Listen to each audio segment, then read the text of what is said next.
going to show you today how to make your own personal palette.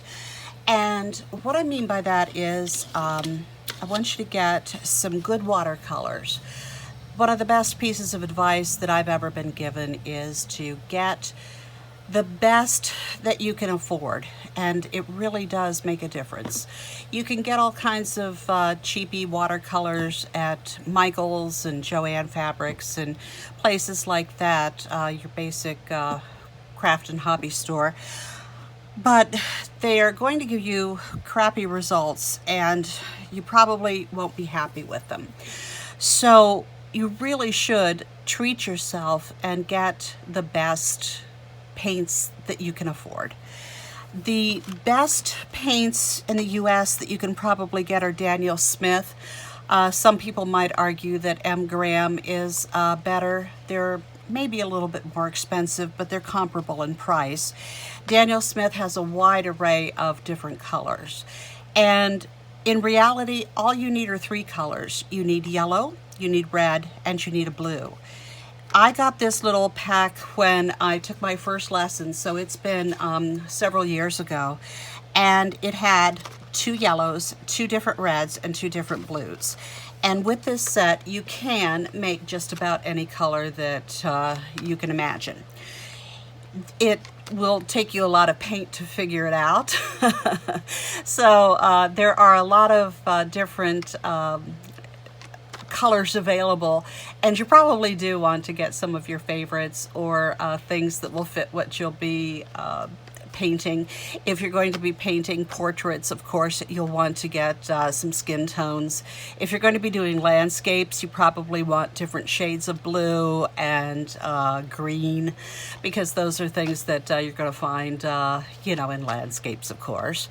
It really depends on what you're looking at painting. If you're going to paint animals, you may want, browns, grays, different, colors that animals could be.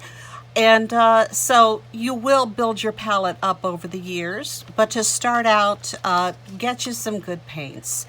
These are not cheap, these little starter packs, but they're really worth it. And what I'm going to show you today is how to make a tiny little palette to keep these and take them with you and be able to use them efficiently. I have learned myself that if I use these little tubes, I use a lot more paint. So I waste a lot more paint. So what I would prefer to do is put my paint out into these pans, they're called, and you can order these on Amazon. You can also get them at the craft store. And put your paints out in these, and then you can fill them up whenever they go down as you use them. And you keep your tubes intact. And, of course you can do anything you want to do. But I have just found that I use a lot more paint if I take it directly from the tube and I put it on a plate or in my palette. So what we're going to do today is take these little paints and we're going to prepare a little palette for them. This is a palette that you can stick in your pocket, or you can keep it in your drawer wherever you're setting up for your painting area to be. So get you some of these little empty pans and get you a roll of this magnetic material. It's not very expensive. I think I paid about $3.50 or 60 for this roll US, and I got it at Walmart, so they have it at places like that. They won't have these at Walmart, but you can find them at various craft stores or online. So get this and cut a little piece. Get my scissors. Sorry about that. I have to open my desk drawer and cut a little piece off. You just need a little square, because what we're going to do is take a tin that I got mince in from Trader Joe's, and we're going to make this into our little palette. So we'll prepare our little pans for putting them into our little palette. and just stick your magnet on the bottom. And these magnets are, you know, surprisingly strong. They will stay put, and when you put it in there, see, it doesn't come out. So let's make 3 of those. Make one for your yellow, for your blue, and for your red. And then we'll go from there. So here is another magnet that we'll put on the back of the second one. Okay, kind of line it up there. Put that in there. And I know I cut another one. Where did it go? I don't know. Okay, losing my mind. Let's cut another one for the third one.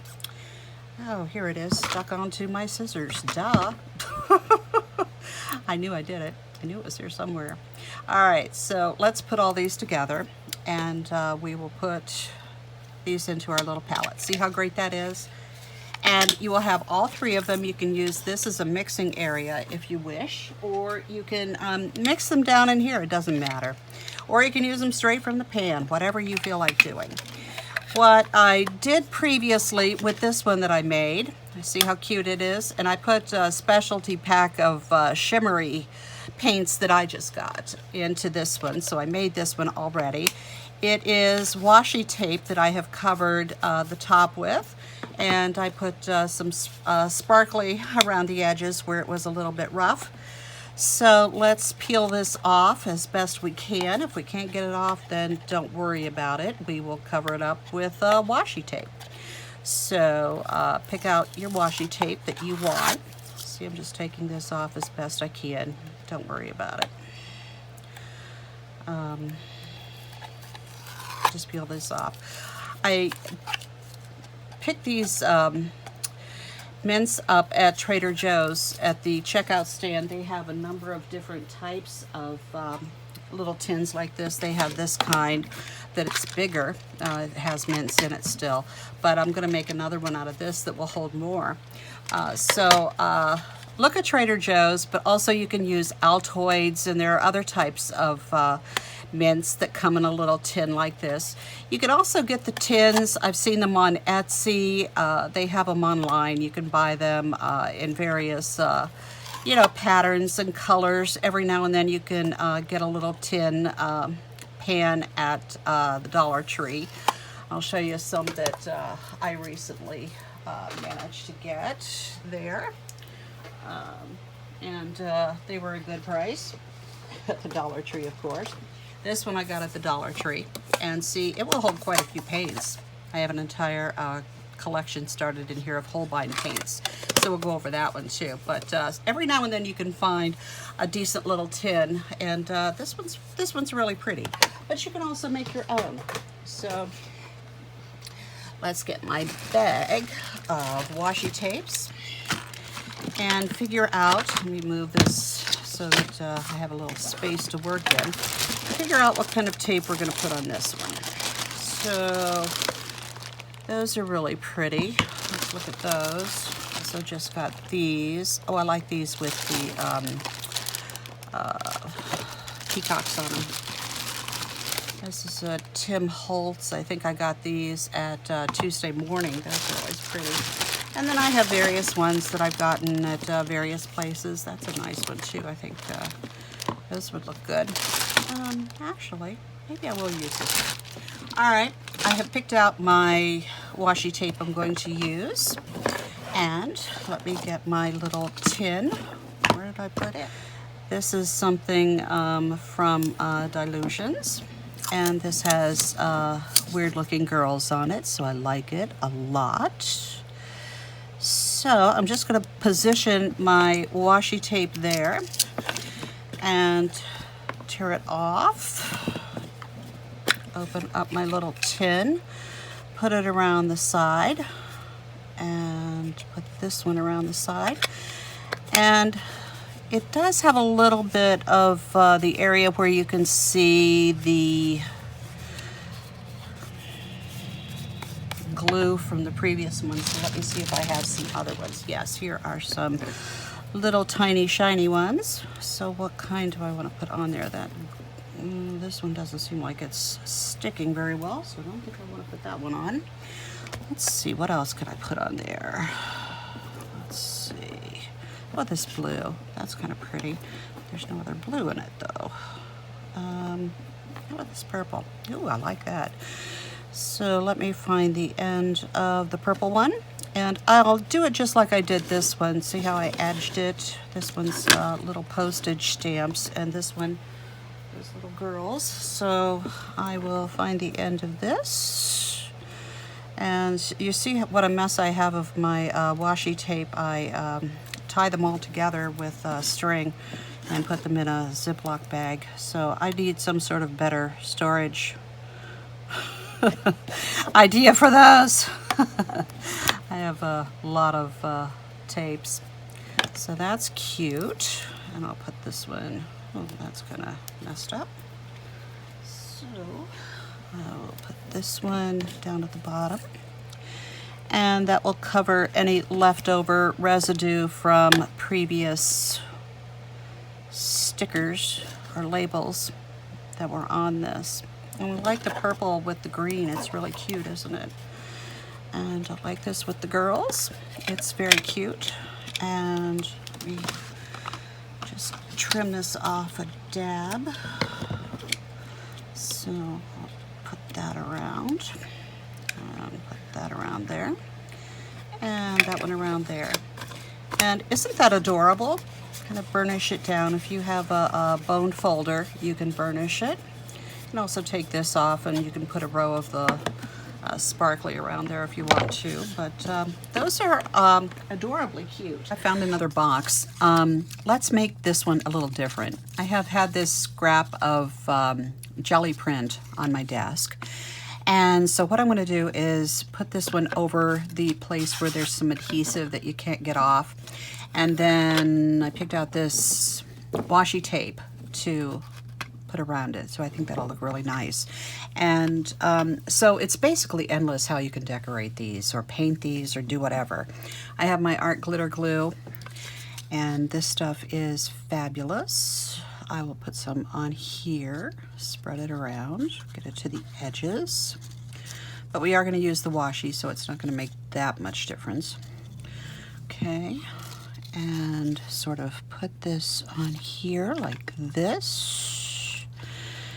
And make sure that we have it adhered really well. Make certain it is adhered really well. And then we can cut it off once we're sure. Get the sides really well. Even put it around there a little bit. Maybe I'll do that so that it wraps up a little bit. There we go. On this side I'll cut a little bit off. Okay. And put a drop of glue in there so that it wraps. And that helps to make it a little tighter when it closes. Okay, so we have this on the top, and let's get our washi tape. How easy is this? And it's so cute. It's a really great little carry tin for making sure that you have your watercolors with you when you travel. You know, I think I want a thinner one. That's too thick. Let's see if we can find something that is. Okay, let's see. I think this one would be better. Let's use this. Finding the end of it is always a challenge, as we know. Even though I can't find the end of it. There it is. There it is. Okay, and we'll use this washi along here, which is a very nice accent. Okay, and wrap it around just a little bit. And I'll put a little strip of it on the bottom. And this is adorable. It's nice because these hold at least 6 pans, half pans. You can also, of course, put larger pans in them, but it would hold fewer, of course. So let's do this. Okay. And this is the third idea. But you can cover the whole thing with a jelly print. You can use printed paper that you get, scrapbook paper. This is a very cute one too, just very different. So, as you can see, very useful, incredibly useful. These are my shimmers I put in here. These are some blues and purples that I'm getting, that I'm keeping in this one. And now I have a third one. So thanks for watching this video. I hope you enjoy it, and I hope that you take the time to make some of your own little tins so that you can carry your watercolors with you wherever you go. See you in the next video. Thanks.